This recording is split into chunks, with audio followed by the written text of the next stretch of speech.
Hello दोस्तों, कैसे हो आप सभी। उम्मीद करती हूँ कि आप अच्छे होंगे और स्वस्थ होंगे।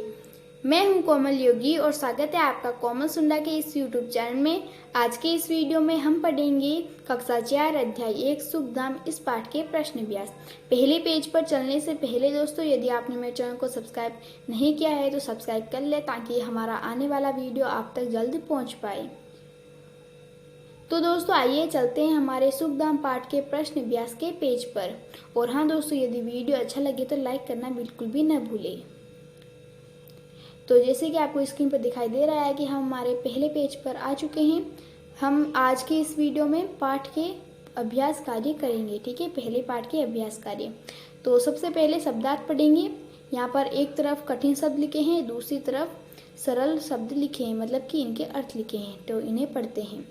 निशी रात, बेर दुश्मनी, स्नेह प्रेम भाव, श्रेष्ठम सबसे अच्छा, मनोहर मन को हरने वाला, सुखधाम सुख का स्थान, उपवन बगीचा, सदैव हमेशा, सुहाना सुंदर लगने वाला, सुलभ सरलता से प्राप्त, सरिता नदी, परहित दूसरों की भलाई, लल्लाम यानी सुंदर। तो दोस्तों ये कुछ कठिन शब्द है। यदि आपको इनके सरल अर्थ पता चल गए तो पाठ में जो पंक्तियां हैं उन्हें पढ़ने में आपको आसानी होगी। अब है उच्चारण के लिए शब्द। दोस्तों ये भी आपको एक बार इनमें जो शब्द है वो केवल पढ़ने के लिए, इसलिए हम इन्हें पढ़ लेते हैं।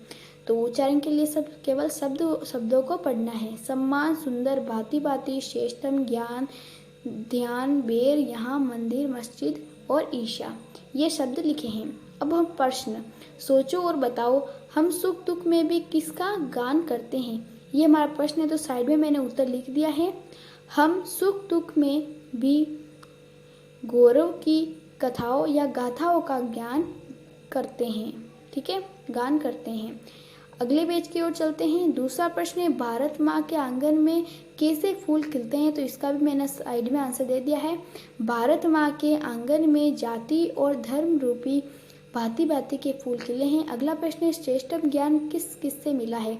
तो इसका आंसर भी मैंने लिख दिया है। हमें श्रेष्ठतम ज्ञान राम, रहीम और ईशा से मिला है या प्राप्त हुआ है। अगले प्रश्न की ओर चलते हैं और इनमें हमें रिक्त स्थान पूरे करने हैं, जैसे कि आपने नीचे देख ही लिए थे। तो आइए रिक्त स्थानों को पूरा करते हैं। प्रश्न लिखिए। पहला प्रश्न है, कोष्टक में दिए गए शब्दों की सहायता से रिक्त स्थानों की पूर्ति करें। यहाँ कोष्टक में जो 4 शब्द है उन्हें हमें रिक्त स्थान में लिखकर वाक्य को पूरा करना है। क है भारत माँ का, अब क्या सुहाना होता है। भारत माँ का, यहाँ पर लिखेंगे सदन। ठीक है, भारत माँ का सदन सुहाना। इस तरीके से हम इस पंक्ति को सरल करेंगे। इसी तरह बाकी को करेंगे। स्नेह प्रेम और क्या होता है हमारे भारत में, हम एक दूसरे का सम्मान भी करते हैं। स्नेह प्रेम सम्मान यहाँ। अगला है, दुख सुख में क्या करते हैं, गुंजा करते हैं। दुख सुख में है गुंजा करते। अगला है वाक्य, निशी दिन गौरव का क्या करते हैं, गान करते हैं। निशी दिन गौरव गान यहाँ। इस तरीके से हम इन रिक्त स्थानों को पूरा करेंगे। अगला प्रश्न है, सुलभ एक साथ ध्यान यहाँ का क्या आशय है। तो इसका आंसर मैंने साइड में लिख दिया है।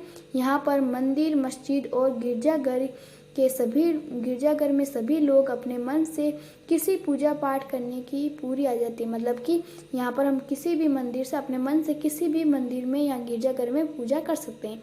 अगला है, सुख का धाम किसे कहा गया है। तो सुख का धाम हमारे भारत देश को कहा गया है। फिर है, भारत माँ के आंगन को सुंदर उपवन क्यों कहा जाता है। क्योंकि भारत में अलग अलग जाति धर्म के लोग रूप में भांति भांति फूल खिले हैं, इसलिए हमारे भारत माँ के आंगन को सुंदर और उपवन कहा गया है। ठीक है, मैंने साइड में इनके उत्तर लिख दिए हैं। अगला प्रश्न है 5वां, हमारे देश को धरती का स्वर्ग क्यों कहा गया है।